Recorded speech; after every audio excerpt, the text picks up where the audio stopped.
ரயில் கட்டணம் வரும் 26ஆம் தேதி முதல் உயர்த்தப்படுவதாக ரயில்வே நிர்வாகம் அறிவித்துள்ளது. அதன்படி சாதாரண வகுப்புகளில் 215 கிலோமீட்டருக்கு மேல் கிலோமீட்டருக்கு 1 பைசாவும், 500 கிலோமீட்டர் வரையிலான ரயில்களில் 10 ரூபாயும் கட்டணம் உயர்த்தப்பட்டுள்ளது. இதேபோல மெயில் விரைவு ரயில்களிலும் கிலோமீட்டருக்கு 2 பைசா கட்டணம் அதிகரிக்கப்பட்டுள்ளது.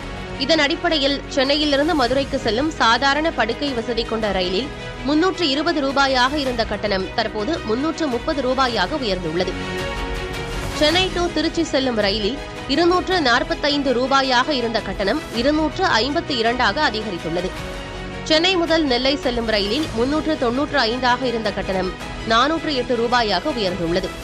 சென்னையிலிருந்து நாகர்கோவில் செல்லும் ரயிலில் 425 ரூபாயாக இருந்த டிக்கெட் கட்டணம் தற்போது 440ஆக அதிகரித்துள்ளது. சென்னையிலிருந்து கன்னியாகுமரி செல்லும் ரயிலில் 440 ரூபாயாக இருந்த கட்டணம் 445ஆக உயர்ந்துள்ளது.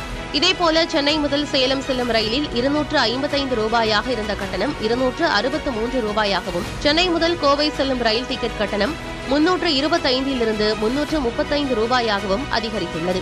சென்னை டு ஈரோடு ரயிலில் 280 ரூபாயாக இருந்த கட்டணம் தற்போது 288ஆகவும், சென்னை முதல் டெல்லி செல்லும் ரயிலில் 845 ரூபாயாக இருந்த கட்டணம் 890ஆகவும் அதிகரித்துள்ளது.